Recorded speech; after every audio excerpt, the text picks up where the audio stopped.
Hello, welcome to episode 20 of the Ramblings of an Insomniac. I am Courtney Perry, episode 20. Did you guys think I was going to skip out again and go MIA for another month or so?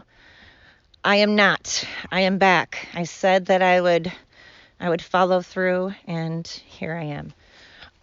Anyway, so I'm outside as per the usual. And so again, as per the usual, you are going to hear my neighbor. His chainsaw's running. He's outside cutting lumber. And you might hear some cows and my dogs and birds and all that stuff. So, but you know, I've always said that this is probably not going to be the most professional or sound quality thing. Again, it's kind of like a record player. You're going to hear my dog who's protesting because he does not have the ball and he feels that is unfair. Right? So, anyways, hello. Episode 20. Woo! I was thinking about many things. Oh my gosh, and so was Mo. And one of which I just got back from visiting my mom, and they had some music playing. And it got me thinking about how funny it is that when you're in like an assisted living facility or memory care and they, play music that is usually geared toward the generation that's there.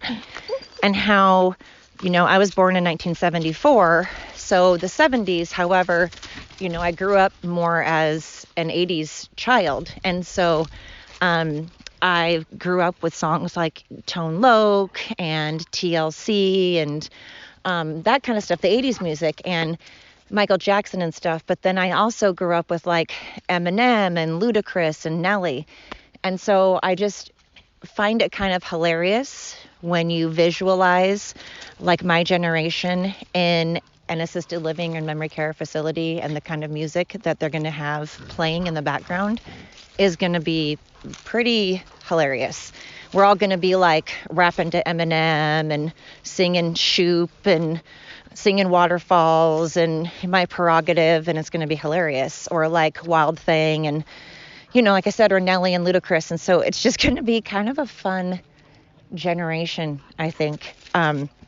And then for some reason, I know this isn't going to happen because why would we just suddenly start wearing like 80's clothes? But I also visualize like a bunch of us sitting around like with side ponies with the very little amount of hair that I'm going to have. And usually you don't have a lot of hair when you get older, but I visualize us still with like leg warmers and like, sweatshirts like with one shoulder, down, one shoulder hanging out and like scrunchies and all that and or our hair like teased and stuff.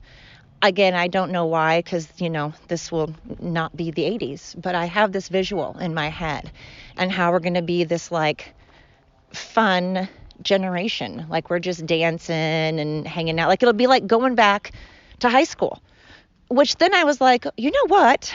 That's what they should do when you are in assisted living facilities. Maybe it'd be fun if they did things like prom and kind of had it geared almost like going back to high school and how you could make it kind of really fun. I know a lot of places do prom and a lot of places do like senior prom, or they'll do dances and stuff. So that's like not an epiphany or anything, nothing new, but I just think it'd be kind of cool if like the decor was kind of geared toward whatever generation was there. That'd probably be a gigantic pain in the ass, obviously, because you'd have to change the decor, like every 10 years or whatever. But it just would be kind of fun if they had something that reminded them of maybe their younger years.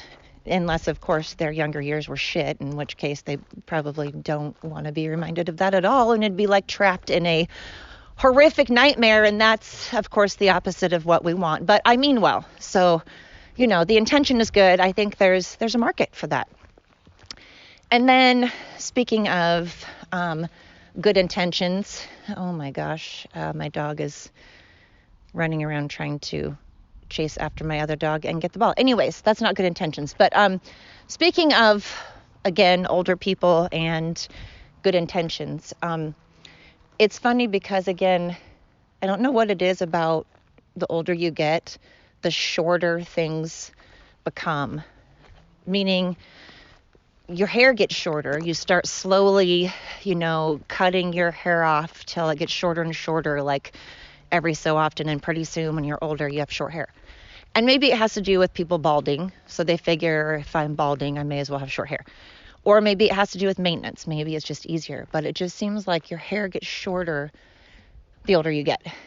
Same with your pants. Like, I feel like your pants get high watered. And then I'm like, well, maybe it's not the pants that get high watered. Maybe it's more that we get that mom jean thing where we like hike our pants, the waist all the way up.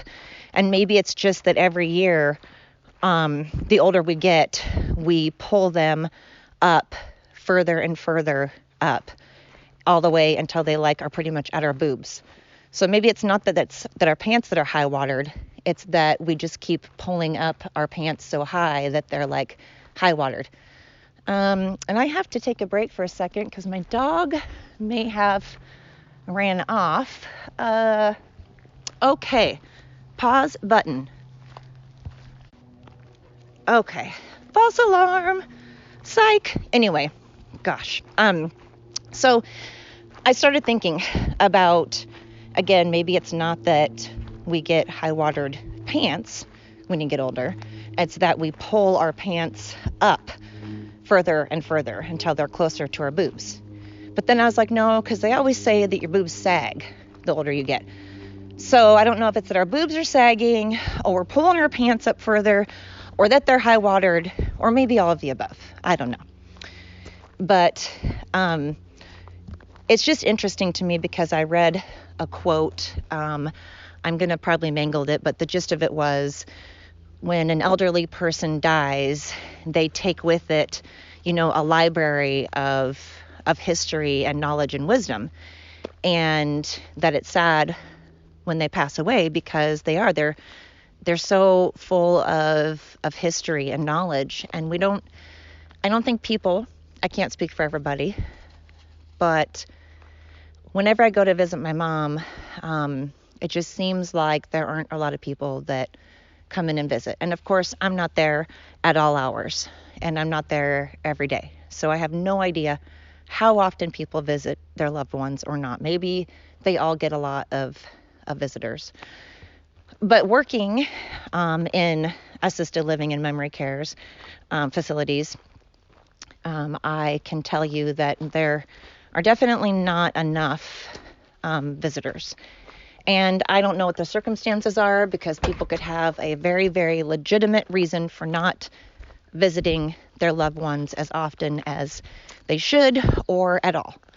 So it's not my business, but it just got me thinking about how I've always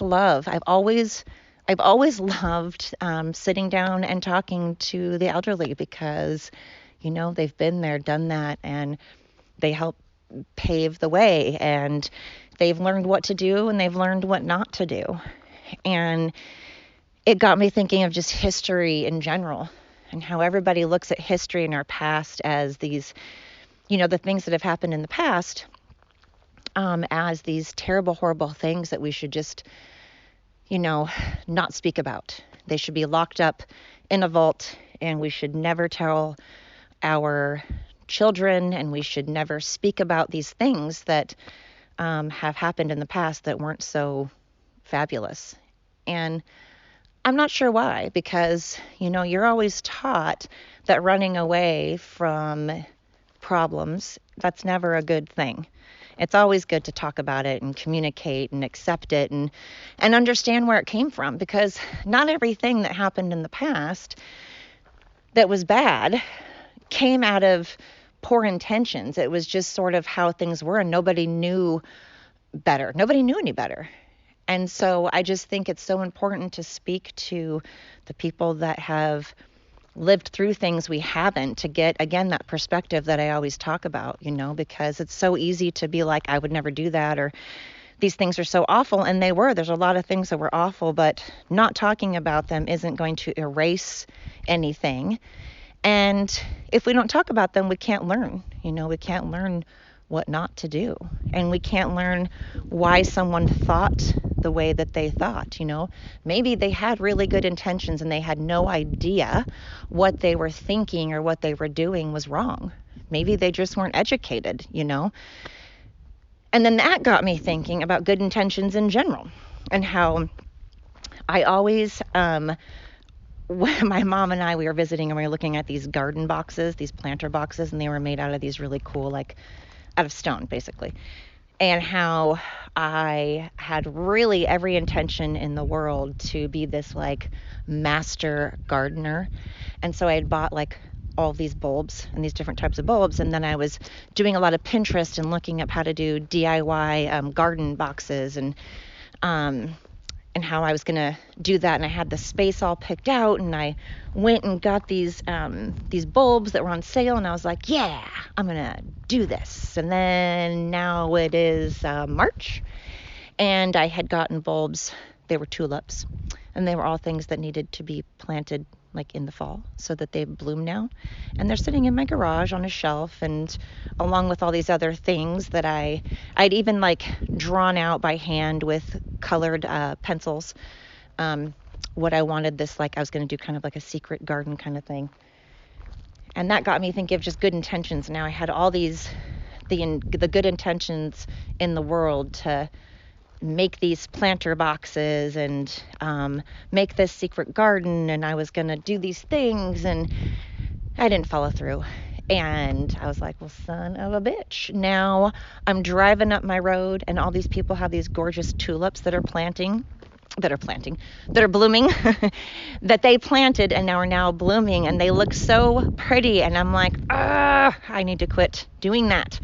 So I just thought, sometimes you have every good intention in the world, and sometimes shit happens, and sometimes it's for a good reason, and sometimes it's just that I didn't get lazy. It was just one of those follow through things that I have a habit of doing. But that was a while ago. I have since been better, like I said, I'm working on it. I'm a work in progress. It's not gonna fix itself overnight. So anyways, these are the things that have been on my mind.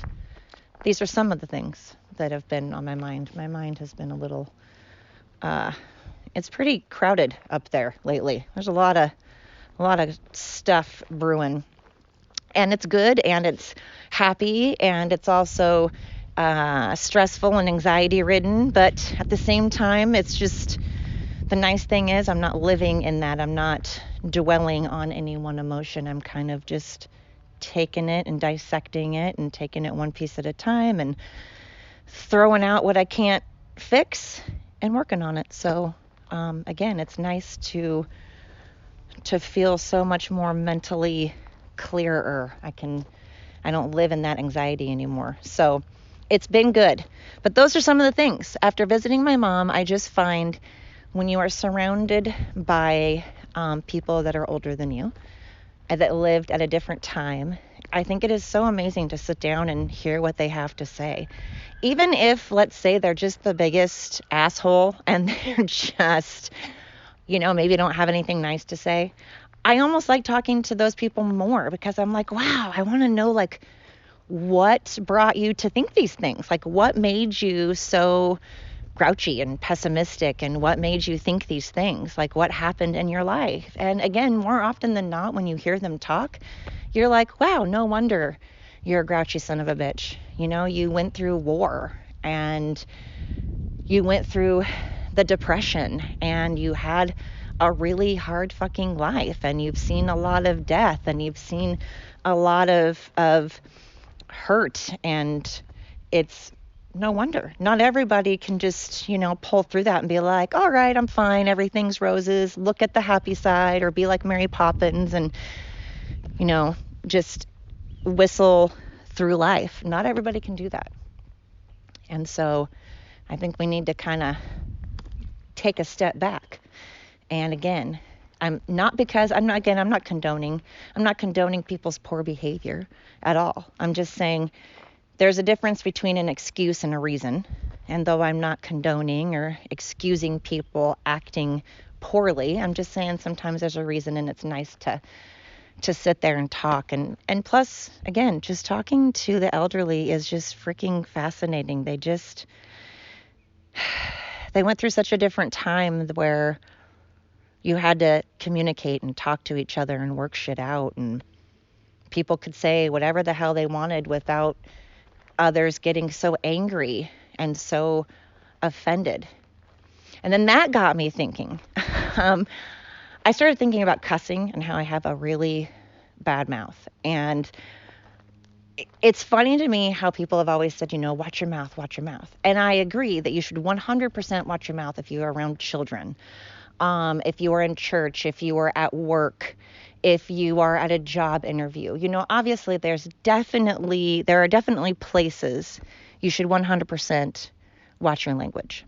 But then, at the same time, I'm like, but if I'm just walking around and I'm downtown and I'm like, son of a bitch, or I'm like, oh, fuck, I feel like I should be able to say that. And if somebody doesn't like it, then I'm sorry. Of course, I'm not saying I should just walk around like I have Tourette's and just saying fuck, fuck, fuck. But if I want to cuss, I don't understand why that's so offensive to somebody. You can be offended by someone cussing. That's your choice. Again, your feelings are your feelings. But why do I have to stop cussing? What if I said to somebody, well, I'm offended that you don't cuss. I feel you should cuss more around me.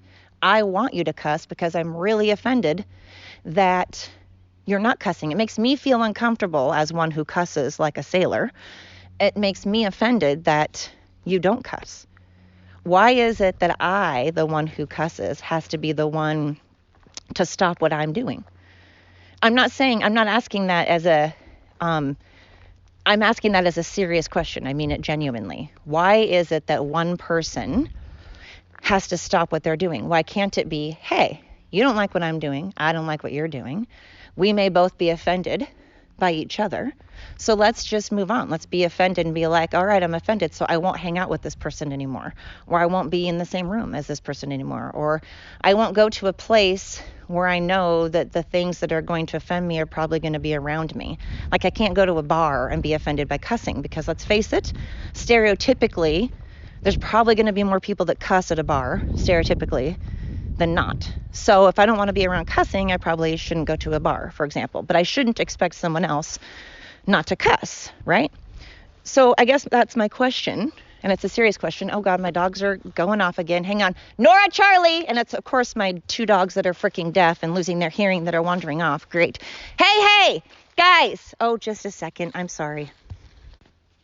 Oh my God. Let me tell you, when you have 2 dogs that are both genuinely losing their hearing, I'm not even just saying that's not selective hearing, they're both, one of them is pretty darn deaf and the other one is deaf in one ear, and they wander off. Let me tell you, that's not a good situation when they can't hear you calling and they're both just like, okay, bye, where are we going? And they wander off. Anyways, sorry. So where was I? Oh, just that, why is it that when a person is offended, we can't just either talk it out or just be like, okay, and then finish grocery shopping or finish, going about your day and minding your own business. You know what I mean? I don't mean that rude. I just mean, why can't we do that? Why do we have to insist that someone else bend and we're not going to shut up until they do, when it's just an opinion? I get if it's somebody is harming someone, genuinely physically harming somebody. I get if it's something that someone else is doing is affecting your life physically. Okay, cool. Let's stop that. We shouldn't do that. Heck no. But, I love that the people in my mom's generation were like, fuck you, Again, I'm not saying you should cuss at someone. I'm not saying that you should be rude or disrespectful at all. But at the same time, again, even my generation, you would go to school, and if someone, especially guys, if some guy had a problem with another guy, they would go out and have a fight, punch each other, and then make up and shake afterwards and move on. Again, not condoning violence, not saying violence is okay, not saying that's a way to solve it. I'm just saying that sometimes you can do that and move on. And sometimes you can talk about it and move on. Or sometimes you can just simply, my neighbor's horse is very opinionated on this topic right now. Anyway, sorry about that. You can hear my neighbor's horse in the background as well. But I just feel it's gotten so crazy out of hand that we've fought and fought and fought for like free speech and being who we are and acceptance and being like, hey, I don't care if you have purple hair, if you are man or woman, gay, straight, Democrat, Republic, what country you're from, what music you like, if you're a cat person or a dog person. It never used to freaking matter. You just hung out with people that you had common interests with. And if you didn't like someone that someone else did, or you didn't agree upon the same thing as someone else, or whatever it is, then okay. So you just don't hang out with that person. But it just used to be that we would work so hard for the right to all be different and have our opinions and be able to have the blue hair and the whatever we wanted to have. And we have that. We have it. And now it's not enough. Just like with cell phones, it's not fast enough. It's not small enough. It's not big enough. It's not this enough. It's not that enough. And again, many people have talked about this. This is like something that everyone talks about all the time. When are we going to be satisfied? And when can we just chill out? God. Anyway, going to visit my mom brings up so many emotions because it makes me nostalgic for a time that everybody could just sit and talk to each other, and we wanted to be around each other. We didn't want to FaceTime. We didn't want to type each other and text each other and be on Facebook with each other. We wanted to sit next to each other and talk. We wanted to play games. We wanted to sit at the table. That's not old-fashioned. That shouldn't be considered old-fashioned. That should be considered, that's how you communicate. We're just losing that communication, and it's making it easier to kill each other. It's making it easier to attack and bully. And again, this is nothing new. This is stuff that every country knows. This is stuff that every age group knows. We all know this, but we just refuse to stop, and it's sad. So I love going and visiting the people that are also, don't want any part of that. And they just want to talk, and they just want to learn about each other, and they just want to learn about each other. They want to get to know each other. They want to sit with each other and shake a hand, That's why COVID sucked too, because there's something to be said about, I'm not a huggy, touchy-feely kind of person either, but I miss being face to face with somebody, So anyway, but it also brings up sad stuff because you see so many people that are just forgotten, and dementia and Alzheimer's is just